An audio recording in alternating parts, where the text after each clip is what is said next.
इंतशारी सियासी टोले से कोई बातचीत नहीं होगी, सिर्फ एक ही रास्ता है, नफरत की सियासत छोड़ने का वादा करें, कौम से माफ़ी मांगें। तर्जुमान पाक फौज मेजर जनरल अहमद शरीफ का वाज़ेह पैगाम। DGISPR ने मुलविस अनासर की वीडियो सबूत अवाम के सामने रख दिए।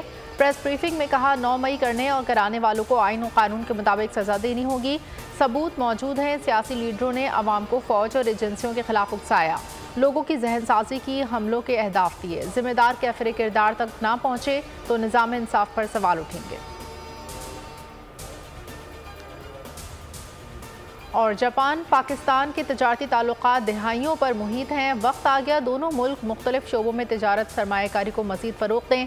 वज़ीर आज़म शहबाज शरीफ से जापानी कारोबारी वफ़द की मुलाकात। वज़ीर आज़म ने कहा पाकिस्तान में इलेक्ट्रिक गाड़ियों की सनत में सरमायाकारी की बेहतरीन इस्तेदाद कार मौजूद है। कारोबारी सरगर्मियों के हवाले से मसाइल के हल के लिए कमेटी तश्कील दे दी।